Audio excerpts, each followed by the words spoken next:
کا گفٹ ہونا ان لوگوں کی سمجھ میں آتا ہے جن کا آخرت پر ایمان ہو. جو آخرت کو نہیں مانتے, دنیا کو مسافر خانہ نہیں سمجھتے, انہیں رمضان جو کچھ دے کر جاتا ہے, جو گفٹ دے کر جاتا ہے, اس گفٹ کی ان کی نظر میں قدر نہیں ہوتی. سمجھ میں آ رہی ہے بات؟ مثال سے سمجھاتا ہوں.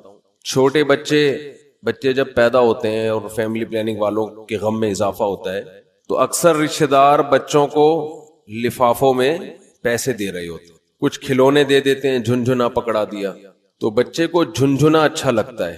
لیکن اگر کسی رشتہ دار نے 5,000 کا نوٹ بچے کو پکڑا دیا, بچے کو وہ سمجھ میں نہیں آتا, حالانکہ وہ جھنجھنے سے زیادہ مہنگا ہے اور اس میں ہزاروں جھنجھنے آ سکتے ہیں. لیکن بچہ اپنی حماقت اور بے وقوفی کی بنیاد پر 1-2 روپے والی ٹافی کو تو قدر کی نظر سے دیکھتا ہے, وہ 5-5 ہزار کے نوٹوں کو قدر کی نظر سے, وہی بات جواب آنا چاہیے نا, وہ 5-5 ہزار کے نوٹوں کو قدر کی نظر سے نہیں دیکھتا.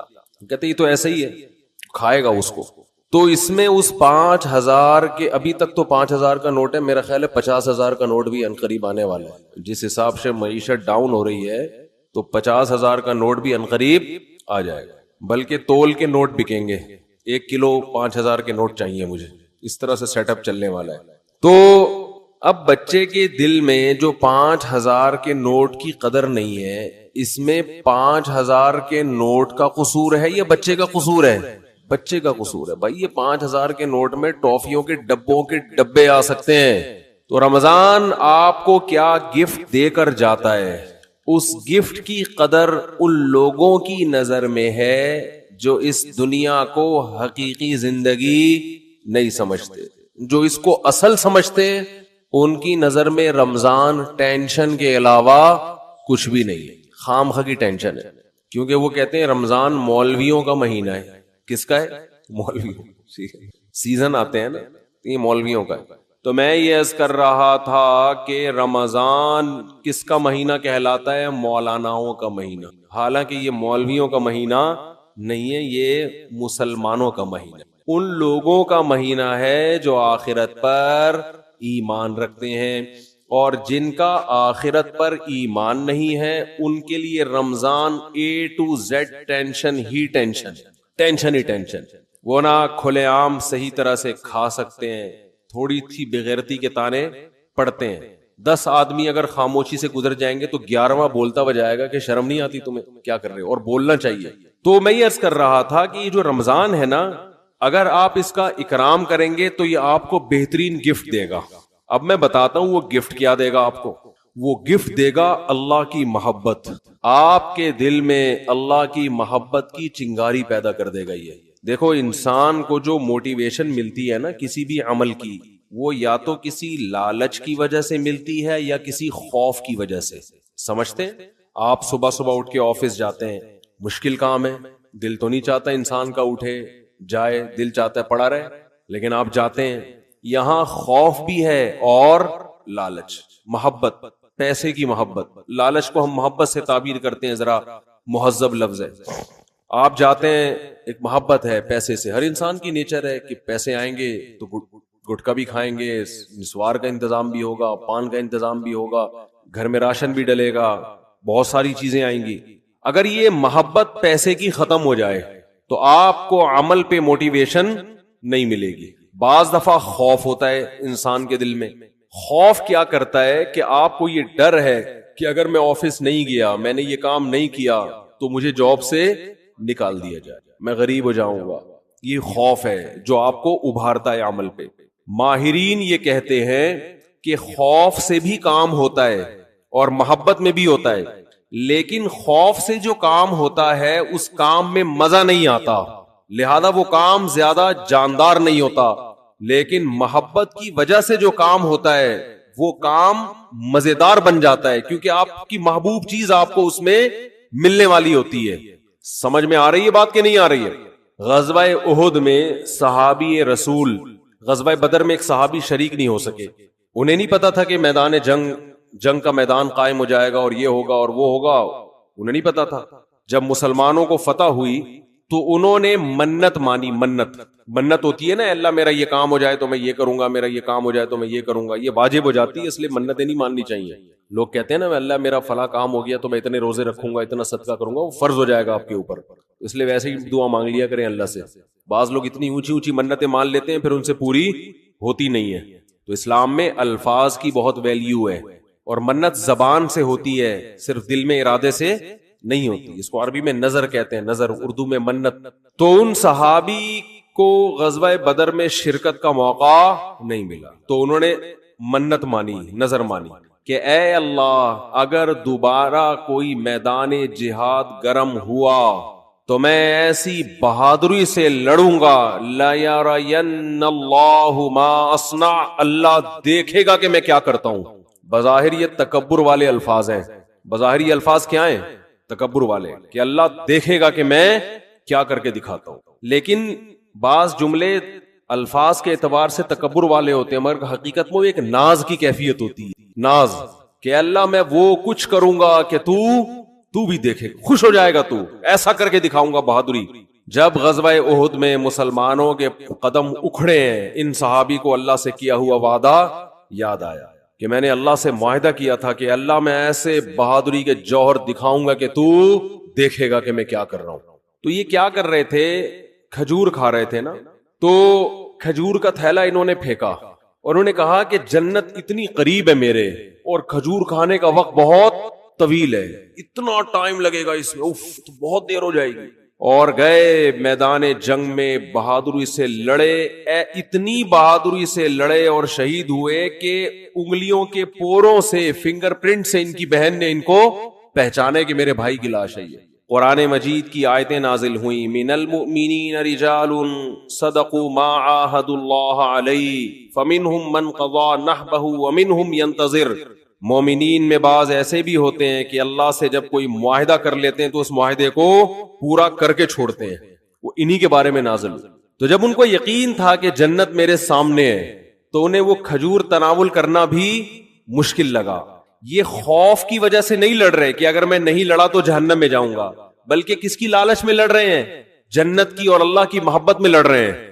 تو انسان جب خوف کی بیس پہ کام کرتا ہے اس میں جان نہیں ہوتی، اور جب کسی محبت اور لالچ میں کام ہوتا ہے تو اس کام میں اس کی کوالٹی بہت شاندار ہوتی ہے. تو اللہ نے ہمیں رمضان کا جو مہینہ دیا، وہ مہینہ اگر آپ اس مہینے کا اکرام کریں گے تو وہ مہینہ آپ کے اندر اللہ کی محبت پیدا کر دے گا. اور جب انسان کے دل میں محبت پیدا ہوتی ہے تو محبوب کے حکم کو فالو کرنا مشکل نہیں اور آسان بھی نہیں، بلکہ مزیدار بن جاتا ہے. 3 درجات ہوتے ہیں نا، حکم کی اتباع کرنا مشکل، اور اس سے اوپر کیا ہے؟ مشکل ختم ہو گئی، نہ مزیدار ہے نہ مشکل ہے. لیکن اس سے اوپر کا درجہ کیا ہے کہ حکم پر عمل کرنا کیا بن گیا؟ مزیدار بن جائے گا. یہ کیفیت انسان کی ہو جاتی ہے. تو اگر آپ رمضان کا حقیقی معنوں میں اکرام کریں گے تو رمضان آپ کو اللہ کی محبت کا گفٹ دے کے جائے گا. وہ کیسے؟ زبان آج بہت خشک ہو رہی ہے، پانی نہیں ہے یا موسم میں شاید خشکی ہے، کچھ ایسا سیٹ اپ ہے، موسم میں خشکی ہے میرا خیال ہے. تو رمضان جو ہے آپ کو اللہ کی محبت کا، جزاک اللہ. اتنا یک ٹھنڈا پانی بس کافی ہے، یہ گرم نہیں ہے، سادہ. پہلے ہی گلا ہمارا بیٹھا رہتا ہے، اوپر سے اور بٹھا دیتا. تو اللہ کی محبت کا گفٹ دے کے کیسے؟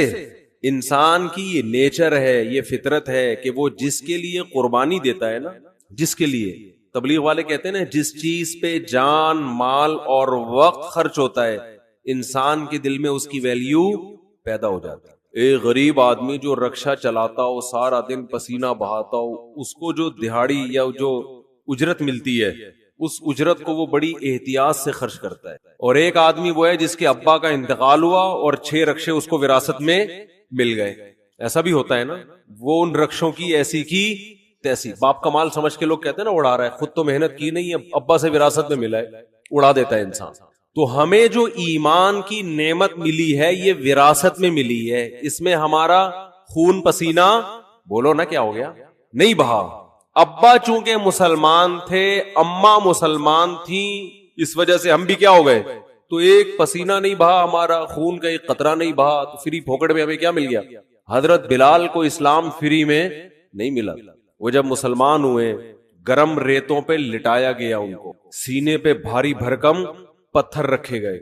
کیا اللہ نے لوگوں، کچھ لوگ کیسے خاندانی بنائے، وہ نظریات کو فالو کرتے ہیں، وہ کلچر کو فالو نہیں کرتے. حضرت بلال کو کیا مل رہا تھا؟ اس میں اچھی والی زندگی گزر رہی تھی، غلام تھے وہ تو، حبشی لوگ غلام ہی ہوا کرتے تھے عربوں کے، کھانا پینا مل رہا تھا، ایک ٹینشن. تو بڑے بڑے پتھر سینے پہ رکھے جا رہے ہیں، گرم ریت پہ لٹایا جا رہا ہے، مگر نعرہ لگا رہے ہیں احد احد، خدا کیا ہے؟ ایک ہے، میں نہیں مانوں. کیسے ویژنری، کیسے نظریاتی. خباب ابن ارت رضی اللہ تعالی عنہ رسول اللہ صلی اللہ علیہ وسلم کے پاس آئے مکہ میں، وَهُوَ مُتَوَسِّدٌ لَهُ مُتَوَسِّدٌ بِبُرْدٍ لَهُ او کما قال، کہ آپ صلی اللہ علیہ وسلم کی چادر تھی، اس سے آپ صلی اللہ علیہ وسلم کوہنی پہ سر رکھ کے لیٹے ہوئے تھے.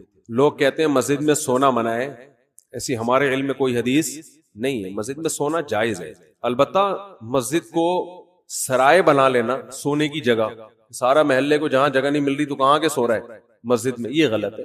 نماز کے لیے آئے مسجد میں آپ، اور اگر کوئی آیا نماز کے لیے سستانے کے لیے ذرا لیٹ بھی جائے تو اللہ کی طرف سے کوئی پابندی نہیں. آئے نماز کے لیے. ہاں یہ نہ ہو کہ سرائے بنا لیا جائے، مسجد کو ہوٹل بنا لیا جائے کہ جس کو جگہ نہیں مل رہی، گھر میں بیوی سے پڑا ہوا ہے، سارے محلے والے یہاں آ جائیں. لیکن بذات خود جائز ہے مسجد میں سونا. اور اگر اکا دکا کبھی کوئی مسجد میں آ بھی جائے صرف سونے کے لیے تو بھی کوئی ناجائز نہیں ہے. ناجائز اس وقت ہوگا جب اس کو عام معمول لوگ بنا لیں. حضرت علی رضی اللہ تعالی عنہ کی کچھ ناراضی ہوئی حضرت فاطمہ سے، میاں بیوی میں ہوتی ہے. تو آپ صلی اللہ علیہ وسلم جب گھر گئے حضرت فاطمہ سے ملے، پتہ چلا بھئی کچھ ناراضی ہوئی ہے، اور حضرت علی مسجد چلے گئے. تو وہاں حضرت علی مٹی میں لیٹے ہوئے تھے، آرام کر رہے تھے. اسی پہ آپ صلی اللہ علیہ وسلم نے فرمایا یا ابا تراب، اے مٹی والے. تو اسی کے بعد حضرت علی اپنی کنیت کیا کہتے تھے؟ ابو تراب.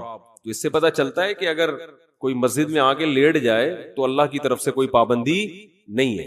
لیکن یہ ضرور ہے کہ لوگ اس کو سنو کہ سارے محلے والے لیٹے ہوئے یا لیٹنے کی جگہ ہی بنا لی. کبھی کبھار ہو جاتا ہے انسان سے. مسجد والے بعض دفعہ بہت سختی کرتے ہیں. اب سفر میں جب ہم چلتے ہیں، نمازیں پڑھتے ہیں سفر کے دوران، بعض دفعہ انسان 2 رکعت پڑھی ظہر کی، تھوڑا سستانے کے لیے لیٹ گیا تو ڈنڈا لے کے کھڑا ہوا ہوتا ہے نکلو یہاں سے، پھر گالیاں بھی دے رہے ہوتے ہیں. وہی واقعہ پھر یاد آتا ہے مجھے. ایک آدمی کی بھینس مسجد میں آ گئی تو مولوی صاحب پکڑ کے ڈنڈے سے مارنے لگے. تو دیہاتی جس کی بھینس تھی وہ بھاگتا ہوا آیا، کہہ رہا مولوی صاحب بے زبان جانور ہے، اس کو مار رہے ہو، کبھی مجھے دیکھا آپ نے مسجد میں؟ یہ تو بے عقل بے زبان ہے، غلطی سے مسجد میں آ گیا، اس کو کیوں مار رہے ہو؟ میں آؤں عقل مند ہوں، مجھے مارو تو سمجھ میں بھی آتا ہے، اس بیچارے کو کیوں مارو، اس کے کیا قصور ہے؟ تو ایسا مسجدوں کا ماحول بنا لیا ہے کہ کوئی آئے نہیں مسجد میں، تو اتنی سختی نہ کریں. تو کہاں سے کہاں بات چلی جاتی ہے یار. تو آج ویسے بھی کھوپڑی سیٹ نہیں ہے میری جی، کھوپڑی سیٹ آرام نہ ہونے کی وجہ سے نہیں ہے، ویسے کھوپڑی سیٹ ہے الحمدللہ. تو رمضان کی بات چل رہی تھی. ہاں میں یہ عرض کر رہا تھا کہ فری میں جو انسان کو چیز ملتی، ہمیں ایمان ملا ہے فری میں. ابا مسلمان اماں مسلمان تو ہم بھی مسلمان، سارے اڑوس پڑوس مسلمان ہیں.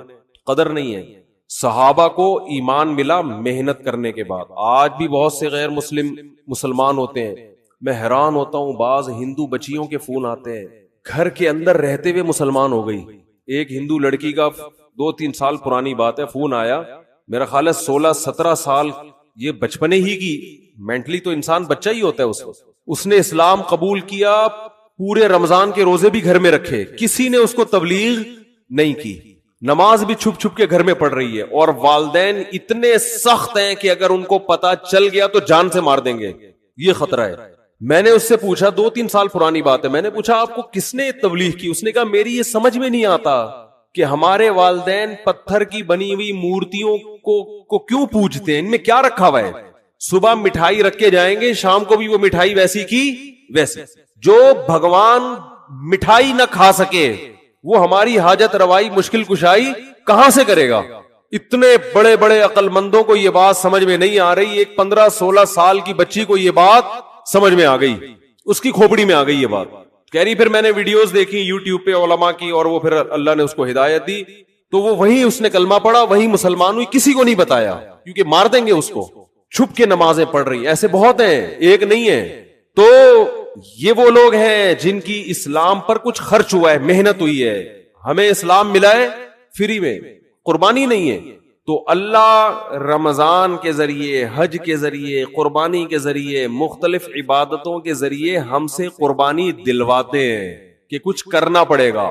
سورہ عنکبوت میں اللہ نے کیا فرمایا کہ تم یہ سمجھتے ہو کہ تم جنت میں داخل ہو جاؤ گے، وَهُمْ لَا يُفْتَنُونَ، تمہیں آزمایا نہیں جائے گا. ایسا نہیں ہو سکتا، اللہ آزمائے گا. تو آزمانے کے طریقے نماز بھی ہیں، آزمانے کے طریقوں میں زکوٰۃ، صدقات و خیرات بھی ہے. آزمانوں کے طریقے میں ایک طریقہ کیا ہے؟ رمضان بھی ہے. تو یہ وہ مہینہ ہے جس کا آپ اگر اکرام کریں گے تو یہ آپ کے دل میں جانے سے پہلے پہلے اللہ کی محبت کی چنگاری بھڑکا کر چلا جائے گا. اور جب اللہ کی محبت کی چنگاری بھڑکے گی دل کے اندر تو آپ کے لیے عمل کرنا مشکل نہیں، آسان نہیں، بلکہ مزیدار ہو جائے گا. کیونکہ محبوب کی خاطر قربانی دینے میں انسان کو مزہ آتا ہے، بشرطے کہ اس کو پتا ہو کہ میرا محبوب مجھے دیکھ رہا ہے. اس کو یہ پتا ہو. کیسی مسلمانوں کی ترتیب دائیں بائیں ہو جاتی ہے، سب پوری دنیا میں ایک ہلچل مچ جاتی ہے. تو رمضان کا اکرام کیسے کرنا ہے، اس میں 2-4 چیزیں میں آپ کو بتا کے بس بیان کو آج میں ختم کرتا ہوں. سب سے پہلا تو ہے فرض روزے. یہ تو رمضان تو رکن ہے نا، رمضان کے روزے. ابھی سے نیت کریں کہ رمضان کا ایک روزہ بھی قضا نہیں کرنا ہے، تو کچھ بھی ہو جائے. دیکھو جو سوچ کے روزے رکھتا ہے نا، اس کے لیے روزہ رکھنا مشکل ہے. جو نہ رکھنے کا آپشن ہی ختم کر دے اس کو پتہ بھی نہیں چلتا، پورا مہینہ گزر جاتا. بعض لوگ روزے کے بارے میں سوچتے ہیں رکھوں کہ نہیں رکھوں، ان کے لیے ایک روزہ ٹینشن ہے، ایک روزہ ٹینشن. اور اگر آپ نے یہ عزم کر لیا کہ بھائی میں مسلمان ہوں، نو کا آپشن میرے پاس نہیں ہے، تو پتہ ہی نہیں چلتا. ویسے ایک روزہ رکھو کتنا مشکل کام ہے. بھائی ہم لوگوں سے بتاتے ہیں پیر اور جمعرات کا روزہ سنت ہے، اچھا خاصا ٹینشن ہوتی ہے کیونکہ سنت ہے نا، فرض تو نہیں ہے، رکھیں نہیں رکھیں ایک ٹینشن. رکھنے کے بعد بھی بعض دفعہ آدمی سوچ رہا ہوتا ہے یار نہ رکھتا تو اچھا تھا. بعض دفعہ یہ بھی وسوسے آنا شروع ہوتے ہیں شیطان کی طرف سے. لیکن جو کام کرنا ہی کرنا ہے تو اس میں انسان فارغ ہو جاتا ہے کہ بھئی یہ اس میں ٹینشن ختم ہو جاتی ہے. تو یہ نہ سوچیں کہ میں کتنے رکھوں گا. خواتین کے جو ایام ہوتے ہیں نا مینسز کے، ان ایام کی حفاظت، ان کو شمار کرنا عورت پہ فرض ہے. یہ خوب سمجھ لیں. آج کل یونیورسٹیوں میں اچھا یہ جو راکٹ والا مضمون تھا نا، یہ بھی میں چھوٹی سی بات بتا دوں کہ یہ جو مسلمان علماء کا اس سے تعلق نہیں ہے کہ آپ چاند پہ پہنچنے کے نہیں پہنچ رہے، اس کا ہماری یونیورسٹیوں سے تعلق ہے. چاند پہ پہنچنے کے طریقے یونیورسٹیوں میں پڑھائے جاتے ہیں. سمجھتے ہو کہ نہیں سمجھتے؟ تو ہونا یہ چاہیے تھا کہ ایک تصویر آ رہی ہوتی، ایک ویڈیو آ رہی ہوتی، جاپان کے سائنسدان یا امریکہ کے سائنسدان چاند پہ پہنچ رہے ہیں، نیچے کراچی اور لاہور یونیورسٹی کی بھی ویڈیو آ رہی ہوتی کہ وہاں بھی سائنسدان لگے ہوئے ہیں، پروفیسر لگے ہوئے ہیں کہ ہم غبارے کو چاند تک کیسے پہنچائیں. چلو پہلا غبارے کا تجربہ کر لیں، پھر راکٹ بھی بھیجیں گے. تو یہ مولویوں کو گالیاں نہ دیا کریں، یہ اپنے سائنسدانوں کو برا بلا کہا کریں، یہ حکمرانوں کو کہا کریں. نہیں آ رہی میرا خیال ہے بات سمجھ میں. یہ مولاناؤں کا ہیڈک نہیں ہے کہ چاند پہ جا رہے کہ نہیں جا رہے. اس کی مثال ایسے ہے کہ جیسے کوئی ابھی کرونا کی وبا پھیلی ہوئی ہے نا، کرونا کی وبا پھیلی ہوئی ہے، ڈاکٹر ایک ویڈیو آ رہی ہے جس میں ڈاکٹر ویکسین تیار کر رہے ہیں، دوسری ویڈیو آ رہی ہے جس میں کربلا کے واقعات بیان ہو رہے ہیں، تیسری ویڈیو آ رہی ہے کہ اس میں 4 شادیوں کا تذکرہ ہو رہا ہے، چوتھی آ رہی ہے. تو اب اس میں لوگ کہہ رہے ہیں مولانا لوگ دیکھو کیا کر رہے ہیں، ادھر وہ کرونا کی ویکسین تیار کر رہے ہیں اور ادھر مولانا لوگ کیا الٹی باتیں کر رہے ہیں. تو بھائی وہ جو ویڈیو، اس میں ایک ویڈیو ایسی بھی آنی چاہیے کہ ہمارے ڈاکٹر بیٹھے ہوئے ہیں کرونا کی ویکسین بنانے کے لیے. تو ہمارے ڈاکٹروں کی سرے سے کوئی ویڈیو آ ہی نہیں رہی ہے، تو پھر یہی ہوگا کہ کیلے کا رخ قبلے کی طرف ہے کہ نہیں ہے. پھر تو یہی ہوگا نا کچھ. بھائی فیس بک والے کو کچھ تو چلانا ہے نا ویورز بڑھانے کے لیے، تو اس کو ہمارے سائنسدان مل ہی نہیں رہے، کوئی دھماکے کرتے ہوئے، کوئی راکٹ بھیجتے ہوئے، تو پھر وہ 4 شادیوں کی ویڈیو چلائے گا اور کیا کرے گا وہ. تو یہ مولاناؤں کی ٹینشن نہیں ہے بھائی، یہ ہماری یونیورسٹیوں کا جو نظام تعلیم اور ہمارے حکمرانوں کی کرپشن، انہوں نے ملک کو کھنڈرات میں دھکیل دیا ہے. میں تو کہتا ہوں جو فیس بک پہ ویڈیوز ڈالتے ہیں نا، یہ نہ ڈالا کریں کہ کیلے کا رخ قبلے کی طرف ہے کہ نہیں ہے، کیونکہ لوگ کہتے ہیں یہ دیکھو کس چیز میں لگے ہوئے. اصل ویڈیو یہ آنی چاہیے کہ ایک طرف آپ یہ دکھائیں کہ سائنٹسٹ خلائی سیارے بھیج رہے ہیں آسمان میں، وہاں سے چھلانگے مار رہے ہیں، دوسری طرف کراچی کے گٹر کے ڈھکنوں کی تصویریں آنی چاہیے، ڈھکن یہاں کیا ہوئے ہوئے ہیں، کھلے ہوئے ہیں. تیسری طرف گدے گھوڑے کی لیدوں کی تصویریں آنی چاہیے، کچرے کے ڈھیر آنے چاہیے، چرسی آنے چاہیے پائپ کے اندر بیٹھے ہوئے. پھر اصل لبرل لوگوں کا اصل چہرہ آئے گا، کیونکہ یہ جو ملک ہے لبرل لوگوں کے ہاتھ میں، یہ مولاناؤں کے ہاتھ میں نہیں ہے. پھر آئے گا ایک طرف دیکھو سائنسدان راکٹ بھیج رہے ہیں وہاں پہ، اور ادھر کراچی میں گٹر کے ڈھکن لگانے کے لیے بھی حکومت تیار نہیں ہے، تو لوگ سائنسدانوں کا مولویوں سے مقابلہ کروا رہے ہیں، حالانکہ دونوں کی فیلڈ بالکل الگ الگ ہے. نہیں آ رہی میرے خیال؟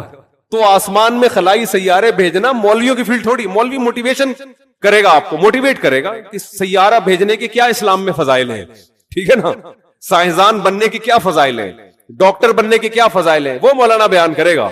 ہر چیز میں علماء کو برا بھلا کہتے ہیں لوگ.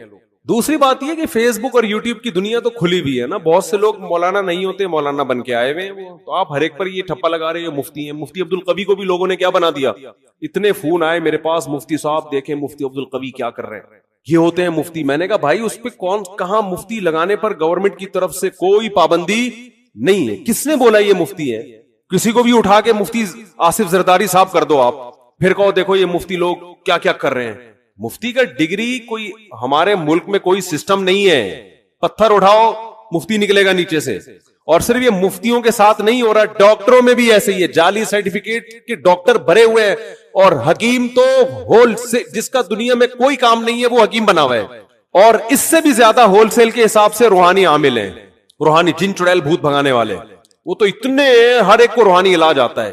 ایک صاحب مجھے دبئی میں ملے کہ میرا روحانی علاج کر دیں. میں نے کہا میرا ایک یوٹیوب پہ وہ ہے کلپ ہے اس بارے میں، بڑے خوش ہوئے، کہتے ہیں اس کلپ کا نام کیا ہے کلپ کا؟ میں نے کہا اس کا نام ہے روحانی علاج والوں کا علاج، روحانی علاج والوں کا علاج. تو خیر میں جلدی سے بات کو سمیٹ کے ختم کرتا ہوں، وقت پورا ہو گیا. کہ بھائی دیکھو اللہ کے لیے جب قربانی دو گے نا تو قربانی کے صلے میں اللہ کی محبت پیدا ہوگی. پہل آپ کو کرنی پڑے گی. ایک بالش آپ آؤ گے تو اللہ آپ کی طرف ایک ہاتھ آئے گا، پہل آپ کو. تو اس پہل میں آج یہ عزم کرے سب سے پہلے. میں خواتین کے کچھ بات عرض کر رہا تھا کہ اپنے جو ان کے مینسز کے ایام ہوتے ہیں ان کو عورت پر واجب ہے کہ وہ نوٹ کر کے رکھے، کیونکہ عادت سے اس کا تعلق ہے کہ جتنے دن کسی خاتون کی عادت ہے پھر اگلے مہینے اتنے دن تک وہ ایام شمار ہوں گے. یہ میں زیادہ ڈیپ میں نہیں جا رہا ابھی. تو بہت سی خواتین پاک ہو جاتی ہیں مگر روزہ چھوڑ دیتی ہیں، بہت سی ناپاک ہوتی ہیں مگر روزہ رکھتی ہیں. تو مسائل کا علم ہے ہی نہیں. بہشتی زیور ایک جامعۃ الرشید نے چھاپی ہے، آسان بہشتی زیور، تسہیل بہشتی زیور کے نام سے. وہ کتاب ہر گھر کی ضرورت ہے. اس میں بہت روز مرہ کے مسائل لکھے ہوئے. ہمارے اہل حدیث حضرات اس پہ اعتراضات کرتے ہیں، تو کسی مسئلے پر اعتراض کریں تو میرے سامنے لے کر آئیں اس کو. سمجھتے ہیں کہ نہیں سمجھتے؟ اعتراض کرنا آسان ہوتا ہے، گورنمنٹ کی طرف سے کوئی پابندی نہیں. ابھی میرا وہ بات ہوئی تھی نا، مناظرہ لوگوں نے نام دے دیا، حالانکہ مناظرہ نہیں تھا. اس میں ہوا یہ تھا کہ وہ بار بار کہہ رہے تھے تقلید یہ ہے تقلید وہ ہے. میں نے کہا آپ بیٹھیں پہلے مجھے بتائیں تو آپ کے ہاں تقلید کی ڈیفینیشن کیا ہے، تو میں پہلے لکھوں گا، پھر اگلی نشست میں ہم اس پہ کیا کریں گے، بحث کریں گے. کیونکہ ایسے ادھر ادھر باتیں کرنا بہت آسان ہوتا ہے. تو سامنے بیٹھ کے آپ مجھے ریٹرن لکھ کے دیں، میں پہلے آپ کے دعوے کو سمجھوں گا آپ کا دعویٰ ہے کیا، پھر ہم اس پہ بحث کریں گے. تو محترم نے دعویٰ یہ بتایا کہ کسی کی کو بلا دلیل فالو کرنا کیا کہلاتا ہے، تقلید، اور یہ حرام ہے، ناجائز ہے. تو میں نے کہا کسی کی بھی تقلید و حرام ہے؟ انہوں نے کہا کسی کی بھی تقلید و حرام ہے. وہ موجود ہے، ریکارڈ ہے. تو میں نے ان سے کہا کہ اچھا کوئی تابعی اگر صحابی کی تقلید کرتا ہے بغیر دلیل ان کی بات کو مانتا ہے تو یہ بھی حرام ہے. اب وہ یہاں کی بات کو انہوں نے کیا شروع کر دیا، گھمانا.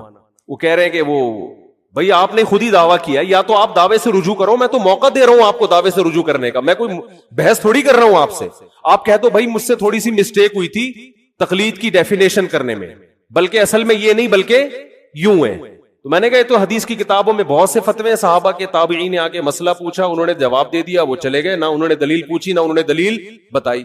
تو کہہ رہے ہیں آپ حوالہ پیش کریں. تو میں نے کہا آپ انکار کریں کہ ایسا نہیں ہے تو میں حوالہ پیش کروں گا، نہ انکار کر رہے ہیں. ٹھیک ہے نا، میری عادت ہے گل ویلے دی تے پھل موسم دا، ٹو دا پوائنٹ بات کرنے کی عادت ہے. تو انہوں نے اس کو مناظرہ بنا دیا، بحث کی طرف لے کر چلے گئے. تو مجھے غصہ آیا پھر کہ بھئی میرا ٹائم ویسٹ کرنے کے لیے آیا ہوں. میں کوئی پروفیشنل مناظر نہیں ہوں، نہ میں آپ سے مناظرے کے لیے بیٹھا ہوں، اور میرا دل صاف تھا، لہذا میں نے ان کو ریکارڈ کرنے کی بھی اجازت دی. انسان کے دل میں چور ہوتا ہے تو ریکارڈ کرنے کی اجازت نہیں دیتا. اور میں نے ان کو یہ کہا لائیو نہیں کریں، کیونکہ بعض دفعہ انسان کی زبان سے ایسی بات نکل جاتی ہے کہ وہ پبلش کرنے کی نہیں ہوتی. لیکن انہوں نے خیر اس کو لائیو بھی چلایا اور جو کچھ ہوا سب کے سامنے ہے. تو گل ویلے دی پھل موسم دا، ٹو دا پوائنٹ بات ہونی چاہیے. تو وہ یہ سمجھ رہے تھے شاید میں ان کو نیچا دکھانا چاہتا ہوں. نہ میں نیچا دکھانا چاہتا ہوں بھائی، میں آپ سے آپ کا دعویٰ سمجھنے کی کوشش کر رہا ہوں کہ آپ کا تقلید کے بارے میں موقف کیا ہے. کہنے تفسیر کی فلاں کتاب میں یہ لکھا. بھائی تفسیر کی کتاب میں کیا لکھا ہے یہ تو مفسر کا موقف ہے نا. میں تو اہل حدیث کا موقف پوچھنا چاہتا ہوں, آپ کا موقف کیا ہے؟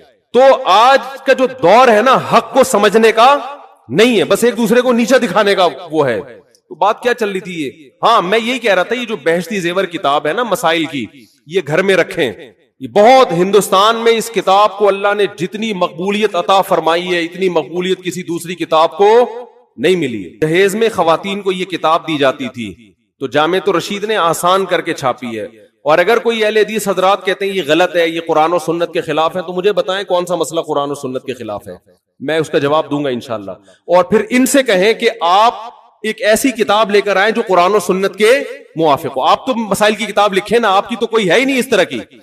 یہ فوراً جواب میں کہتے ہیں ہماری کتابیں یہ جو ابو داؤد اور بخاری ہماری ہے, تو آپ بخاری اور ابو داؤد گھر میں رکھیں اور روز مرہ کے مسائل آپ اس سے نکالیں, آپ کو نہیں ملیں گے. تبھی تو علماء کتابیں لکھتے ہیں کہ آسان کر کے قرآن و سنت کی روشنی میں مسائل کا علم کو ایک جگہ جمع کر دیا جائے. تو آپ لکھ لیں کوئی کتاب, آپ بخاری مسلم سے ہی لکھ لیں, نہ خود لکھ رہے ہیں نہ لکھی بھی کتاب, کیڑے نکالنا ہے بس. ابھی وہ مشہور فتنہ پرست نے کیا کیا ہے, وہ میرا ایک بیان میں ایک نازیبہ الفاظ آئے تھے جس سے میں نے معذرت بھی کی کہ وہ ہے نا مفسرین کے بارے میں میں نے کہا, حالانکہ وہ میرا مقصد مفسرین نہیں ان کے حوالے, کہ آپ بار بار مفسرین کے جو حوالے دے رہے ہیں تو ان حوالوں کا تذکرہ نہ کریں, آپ سے جو سوال پوچھا جا رہا ہے اس کا جواب دیں. تو ایک مشہور زمانہ ہے, انہوں نے کیا کیا, توصیف الرحمان راشدی نے یہ کہا, فلانے نے یہ کہا, سب کے جو اس طرح کی چیزیں ہیں نا نکال کے کلپ بنا کے مارکیٹ میں چلا دی. تو علماء کی باتوں کو میں جو اس طرح کی نیگیٹو چیزوں کو اگر آپ کتابوں سے جمع کرنا شروع کریں گے اور تقریروں سے جمع کر کے کلپ بنائیں گے تو اس سے معاشرے میں جوڑ پیدا نہیں ہوگا بلکہ توڑ پیدا ہوگا. یہ بالکل ایسے ہی ہے جیسے آپ سب کی دعوت کریں اور آپ بولیں تمہارے ابا نے فلاں سن میں یہ غلط کام کیا, تمہارے چاچا نے فلاں سن میں یہ غلط کام کیا, تمہارے ماموں نے فلاں سن میں یہ غلط کیا, اور تمہاری پھپھو ایک دفعہ پکڑی گئی تھی بھاگ کے, پھر آئی تھی توبہ کر لی تھی لیکن پکڑی گئی تھی, اور تمہاری خالہ کو بھی میں نے دیکھا ٹکٹکی باندھ کے تمہارے چاچو کو دیکھ رہی تھی. یہ سارا کر کے آپ نے ایک دسترخوان پہ سب کو دعوت کی اور یہ کلپ چلا دی اور کہا میں جوڑ پیدا کرنے کے لیے یہ کام کر رہا ہوں, میرا مقصد امت میں توڑ نہیں ہے. واڑے واہ خدا کی قسم مزہ آ گیا. تو بعض لوگوں کا یہ کام ہے, فلاں بزرگ نے اپنی کتاب میں یہ لکھا, فلاں بزرگ نے اپنی کتاب میں یہ لکھا, فلاں بزرگ نے اپنی کتاب میں یہ لکھا, فلاں دیوبندی نے اپنی کتاب میں یہ, فلاں بریلوی نے تقریر میں یہ کہا, فلاں اہل حدیث نے تقریر میں یہ کہا, فلاں نے, اور وہ اتنا ملغوبہ بنا کے سب علماء سے لوگوں کو بدگمان کر کے کہا کہ میرا کام امت میں جوڑ پیدا کرنا ہے, میں فرقہ پرستی اور توڑ کو کبھی پنپنے نہیں دوں گا. خدا کی قسم اس سے بڑا لطیفہ دنیا میں کوئی ہو نہیں سکتا. مثبت چیزوں کو ہائی لائٹ کیا جاتا ہے, ہر انسان سے غلطیاں ہوتی ہیں, ہر انسان سے. علماء اس بارے میں ایک اصول بیان کرتے ہیں کہ آدمی غلط ہو, پھر اگر وہ صحیح بات بھی کرے تو اس کی وجہ سے متاثر مت ہو. جیسے غامدی صاحب نے اسلام کا بیڑا غرق کر دیا, دو چار اچھی باتیں بھی کرتے ہیں, وہ جنت جہنم کی بھی تھوڑی سی باتیں کر لیتے ہیں, لیکن ویسے پورا انہوں نے پردہ کے بھی دھجیاں اڑا دی, عدت کے حکام کی دھجیاں اڑا دی, داڑھی کا انکار کر دیا, اور پتہ نہیں کیا کیا. دو چار باتیں اچھی کر لیتے ہیں کہ اللہ کا وجود ہے, اللہ کی توحید ہے, ملحدوں کے خلاف تقریریں بھی ان کی ملتی ہیں. اور بعض دفعہ بندہ کیا ہوتا ہے, صحیح ہوتا ہے لیکن اس سے غلطیاں ہوتی ہیں. تو اگر کوئی بندہ ٹھیک ہے, اس سے کبھی غلطی ہو رہی ہے تو آپ اس کی غلطی کو اچھال رہے ہو, اس کا مطلب آپ غلط ہو, آپ کی سوچ کیا ہے, غلط ہے, آپ نیگیٹیوٹی کو فروغ دے رہے ہو معاشرے میں. تو خیر کہاں سے کہاں بات چلی گئی, ہم تو رمضان شوال میں الجھے ہیں. تو بہشتی زیور کتاب ہے, مسائل بہشتی زیور حضرت مولانا اشرف علی تھانوی کی. جہاں حضرت مولانا اشرف علی تھانوی کا نام آئے گا لوگ فوراً کہتے ہیں انہوں نے اپنے نام کا کلمہ پڑھایا تھا, اشرف علی رسول اللہ. میں ممبر پہ بیٹھ کے دعوے سے کہتا ہوں انہوں نے کبھی اپنے نام کا کلمہ نہیں پڑھایا. اس کے میں ویڈیو ریکارڈنگ میں جواب دے چکا ہوں, اور اس جواب کا جو جواب آیا ہے نا وہ ادھورا آیا, اس میں میری پوری اعتراضات کا جواب دیا نہیں گیا ہے. اس لیے میں کہہ رہا ہوں ایک دفعہ سامنے بیٹھ کے میں محترم سے اشکال کر لوں گا کہ حضرت اشرف علی تھانوی جو کلمہ پڑھوایا ہے اس کی حقیقت کیا ہے. میں سامنے بیٹھ کے میں مناظرہ نہیں کروں گا, بحث بھی نہیں. جیسے لوگوں کو اجازت ہوتی ہے نا سوال پڑھنے کی, بھائی محترم کی مجلس میں لوگوں کو اجازت ہے کہ سوال پڑھ کے سناتے ہیں, تو ہمیں بھی تو اجازت دو نا. میں نہیں پڑھ سکتا تو میرا کوئی نمائندہ چلا جائے گا, وہ جا کے آپ کی خدمت اقدس میں سوال پڑھ لے گا. آپ کا ظرف اتنا بھی نہیں ہے کہ آپ کسی کو آپ کی مجلس میں سوال پڑھنے کی اجازت دے دو. ہم نے تو یہاں کھلی اجازت دی ہوئی ہے نا, بیان کے بعد سب کو اجازت ہے سوال پوچھنے کی. تو حضرت مولانا اشرف علی تھانوی نے اپنے نام کا کلمہ نہیں پڑھایا وہ غلط حوالے دے رہا ہے, جھوٹ بول رہا ہے. اور اگر پڑھایا ہے کلمہ فرض کر لے تو پھر وہ مسلمان نہیں ہے, پھر آپ ان کو مسلمان کیوں کہہ رہے ہو؟ جو آدمی یہ دعویٰ کرے کہ مولانا اشرف علی تھانوی نے اشرف علی رسول اللہ کا کلمہ پڑھوایا ہے, کیا وہ مسلمان ہو سکتا ہے جو یہ کلمہ پڑھوائے؟ قادیانی مرزا غلام احمد قادیانی کے نام کا کلمہ پڑھتے ہیں, اس وجہ سے کافر ہے یا نہیں ہے؟ تو میں یہ کہتا ہوں پھر یہ منافقت کیوں کرتے ہو کہ ایک طرف کہتے ہو حضرت مولانا اشرف علی تھانوی نے اپنے نام کا کلمہ بھی پڑھوایا اور دوسری طرف آپ ان کو مسلمان بھی کہتے ہو, یہ پھر منافقت ہے. جو اپنے نام کا کلمہ پڑھوائے وہ بزرگ تو دور کی بات وہ مسلمان نہیں ہو سکتا. تو آپ ایک دعویٰ کرو پڑھوایا ہے کہ نہیں پڑھوایا, اور اگر آپ کہتے ہو کہ پڑھوایا ہے مگر وہ پھر بھی مسلمان ہے تو پھر کیوں مسلمان ہے, اس کی تعویل کیا کرتے ہو آپ؟ تو وہ تعویل آپ کر کے بتاؤ آپ. تو بہشتی زیور بہت شاندار کتاب ہے. باقی دیکھو دنیا میں کوئی کتاب ایسی نہیں ہے اللہ کی کتاب کے علاوہ کہ A to Z بالکل ٹھیک ہو, اس میں غلطی کا امکان نہ ہو. یہ ہم بہشتی زیور کے بارے میں بھی دعویٰ نہیں کرتے. بہشتی زیور میں 15 شعبان کے روزے کو مستحب لکھا ہے, لیکن ہم اس روزے کو مستحب نہیں مانتے کیونکہ اس میں حدیث صحیح نہیں ہے. تو یہ تو چھوٹی موٹی مسٹیک تو دنیا میں ہر شخص سے ہو سکتی ہے. ہمارے شیخ حضرت مفتی رشید احمد صاحب کی فتاوا کی کتاب ہے احسن الفتاوا, بہت شاندار فتوے ہیں اس میں, بہت بہترین مدلل, لیکن اس کے ہر جز سے کوئی بھی متفق نہیں ہے. وہ تو دنیا میں کوئی کتاب ایسی نہیں ہے. تو اب اس کا یہ حل تھوڑی ہے کہ کتابوں کو اٹھا کے آپ پھینک دیں.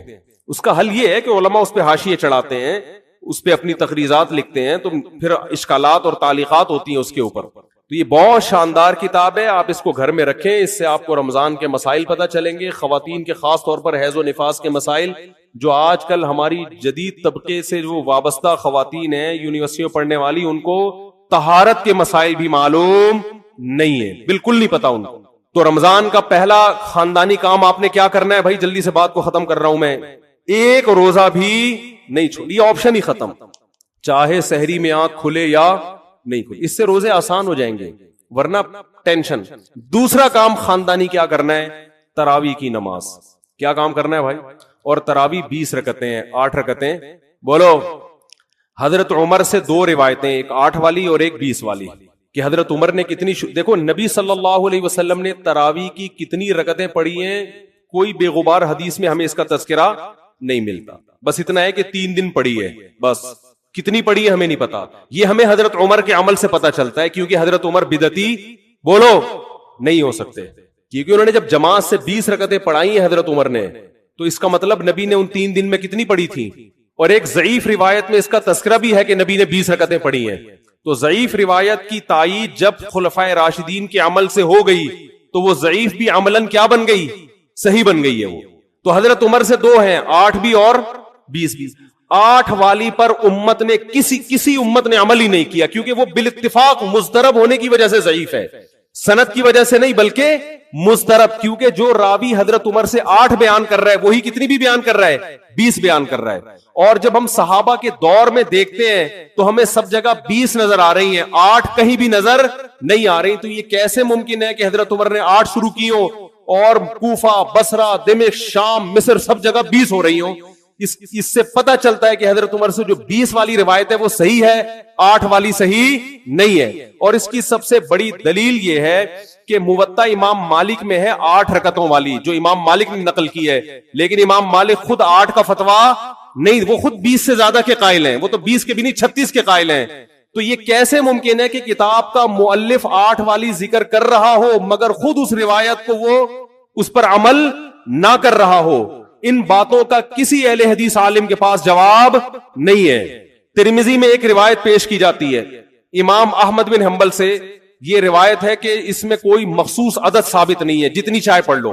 لیکن امام احمد کی جو اپنی اصل کتابیں فقہ کی, اس میں امام احمد کے شاگرد جو امام احمد سے ذکر کرتے ہیں وہ ذکر کرتے ہیں امام احمد بن حنبل کے نزدیک بھی 20 رکعتیں مختار ہیں. سمجھ نہیں آ رہی میرا خیال ہے. تبھی فقہ حنبلی میں تراویح کی رکعتیں کتنی ہیں؟ 20. اور امام ابو حنیفہ کے نزدیک بھی. لوگ پتہ ہے مجھ سے کیا کہتے ہیں؟ لوگ جو ہے نا کہتے ہیں کہ یار آپ ان حدیثوں کا انکار کر رہے ہو جس میں 8 آتا ہے. 8 والی جو بخاری کی حدیث ہے نا, اس کا تراویح سے کوئی تعلق نہیں ہے. بخاری میں آتا ہے نبی رمضان اور غیر رمضان میں 8 پڑھتے تھے, اس کا تراویح سے کوئی تعلق, وہ تو غیر رمضان میں بھی تھی. اتنی سینس نہیں ہے یار, آپ ہمیں قرآن و حدیث سکھا رہے ہو اور ہمیں اپنا مقلد بنا رہے ہو. اتنے بڑے بڑے مجتہدین کی تقلید چھوڑ کے میں لوگوں سے ایک بات کہتا ہوں, ایک قرآن و حدیث وہ ہے جو ابو حنیفہ, شافعی, مالک اور احمد بن حنبل نے سمجھا, اور ایک قرآن و حدیث وہ ہے جو 15ویں صدی کے مولوی سمجھ رہے ہیں. کس کی فہم زیادہ صحیح ہوگی؟ بولو بھائی. ایک قرآن وہ ہے جو انجینئر بیان کر رہا ہے حدیث, ایک حدیث کی تفصیل وہ ہے جو امام مالک بیان کر رہے ہیں, ابو حنیفہ بیان کر رہے ہیں, جن کی 80 ہجری میں پیدائش ہوئی ہے, تابعین میں سے ہیں, جو امام شافعی بیان کر رہے ہیں. تم امام شافعی کو چھوڑ رہے ہو, تم امام ابو حنیفہ کو چھوڑ رہے ہو, تم امام مالک کو چھوڑ رہے ہو, تم احمد بن حنبل جیسے محدث اور فقی جو امام بخاری کے استاذوں میں ہیں ان کو چھوڑ کر فالو کس کو کر رہے ہو؟ انجینئر کو. اور تم کہہ رہے ہو ہم صرف قرآن و حدیث کو مانتے ہیں, ہم کسی اور چیز کو نہیں مانتے. تم قرآن و حدیث کو نہیں مانتے میرے بھائی, تم مقلد ہو, اندھے مقلد ہو. تم قرآن و حدیث کی اس تشریح کو مانتے ہو جو انجینئر کر رہا ہے, اس تشریح کو نہیں مانتے جو احمد بن حنبل کر رہے ہیں, جو ابو حنیفہ کر رہے ہیں, جو امام مالک کر رہے ہیں, جو امام شافعی کر رہے ہیں. یہ بڑے بڑے تابعین, تبع تابعین, مجتہدین جن کو پوری امت نے فالو کیا ہے. تو 8 رکعت کی جو موطا امام مالک کی حدیث ہے, اس 8 رکعت پہ امام مالک نے فتویٰ نہیں دیا. کیوں؟